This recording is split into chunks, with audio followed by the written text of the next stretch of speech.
What is going on, guys? Jason Burke here, Styles Clash for life. Coming at you on YouTube, and today I've got some football focus. The Pittsburgh Steelers made a big deal this morning. I woke up at about 8 o'clock this morning, my phone going crazy, telling me the Pittsburgh Steelers had made a trade or had made some big deal, and I'm thinking, okay, I guess Aaron Rodgers is finally here in Pittsburgh. Not the case. Pittsburgh has traded away one-time star receiver George Pickens to the Dallas Cowboys. George Pickens is no longer a Steeler. All the back and forth on would Pickens be here, would he sign an extension coming into the last year of his deal. He was going to ask for a lot of money. He's been kind of a headache off the field. Would Pittsburgh try to find a way to retain him? And then we go ahead and not only trade a second-round pick for DK Metcalf, but then extend DK Metcalf to a $140-something million contract, the big 180, I think, the biggest contract in Steeler history. So there's no way reasonably Pittsburgh could afford to also extend Pickens.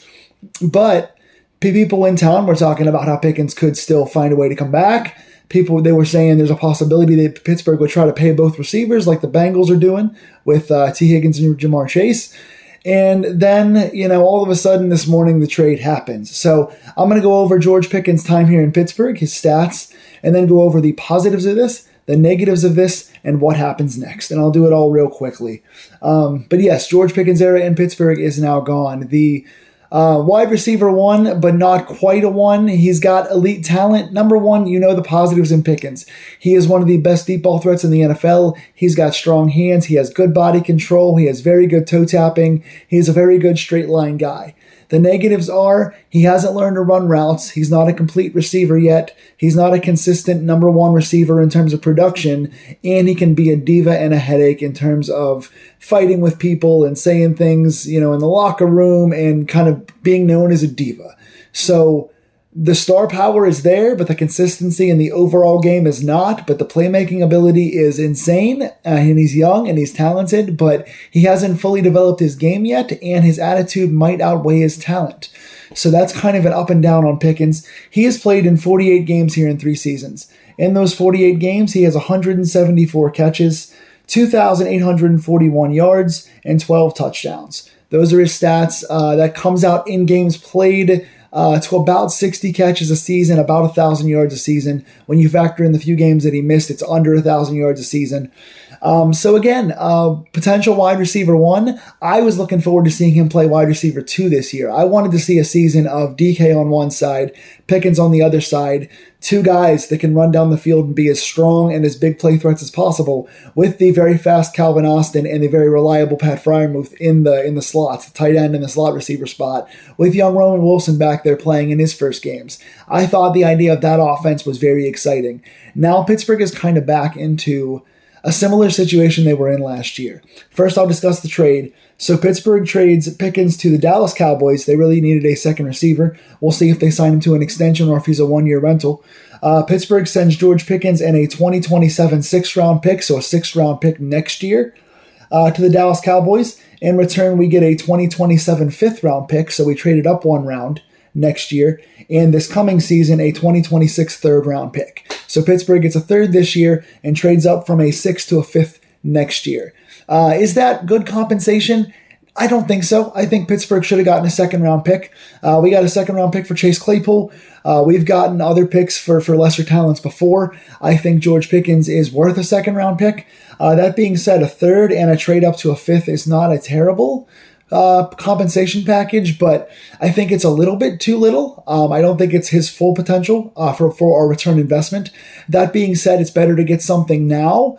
Third rounder's not terrible, and it's better to get something this season because after this year is over, he's going to walk away for free.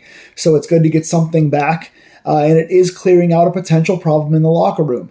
Those are positives. That being said, negatively, Pittsburgh is in a situation like we were in last year, where we had our wide receiver one, and we kind of had no true outside number two, and then we have Calvin Austin as number three, and Roman Wilson coming in as the kind of number four / what can he be as a rookie.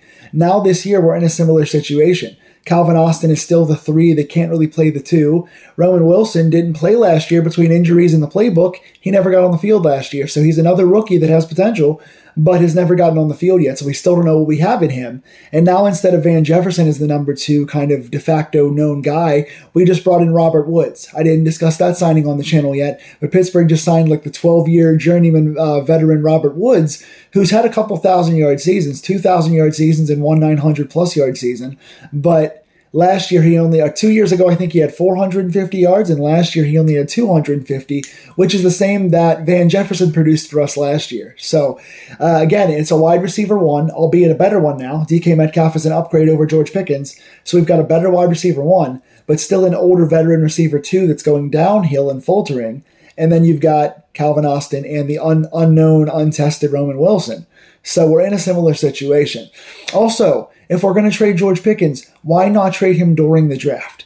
If we could have gotten a second or even the third that we got, hopefully a second, but if we wound up getting a third, it is what it is. This draft had a lot of second to third to even early fourth round receivers that were very, very solid receivers. There were no like superstar game breakers besides Ted McMillan in this draft, but there were a bunch of guys who were solid receivers that we could have traded during the draft and gotten a second or third round pick back and then recouped with a wide receiver. We could have at least drafted another high-end rookie to be a potential replacement for George Pickens. Waiting until after the draft and getting a third instead of a second feels like bad timing and not enough compensation, so I don't love the trade overall.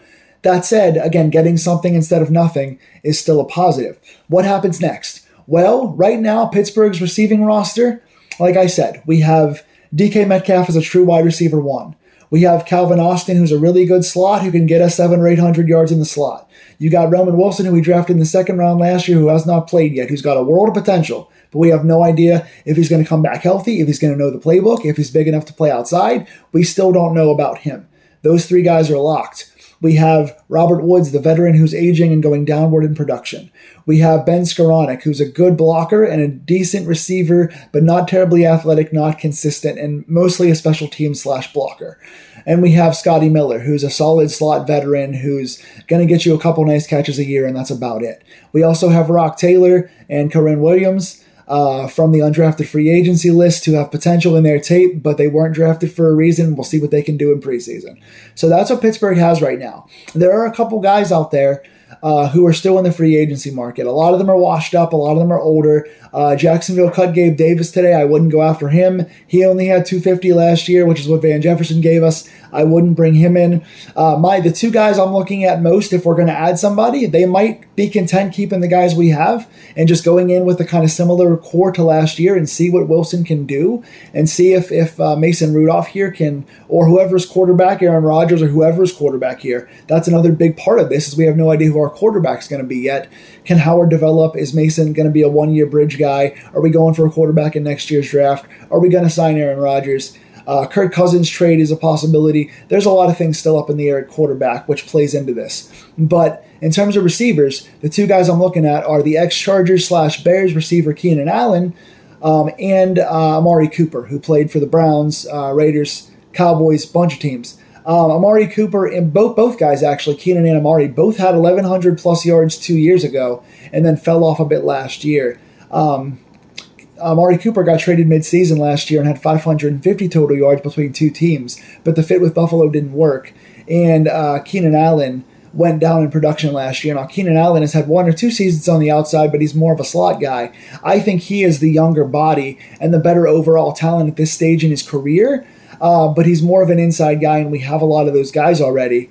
And his production was down a bit last year. I think Amari Cooper's production, I think his body has more wear and tear on it, but his production was a little higher last year, and he's a true outside guy. He plays in that George Pickens style. Not quite as spry, not quite as good at this stage, but is a talented outside big body guy who can get some deep catches. So I think if I was rating what to do next for Pittsburgh, if we have the money, I would say bring in on a 1 to 2 year deal. Either Amari Cooper is my number 1 choice, and Keenan Allen is my number 2 choice. So if we're going to add somebody, those are some potential options.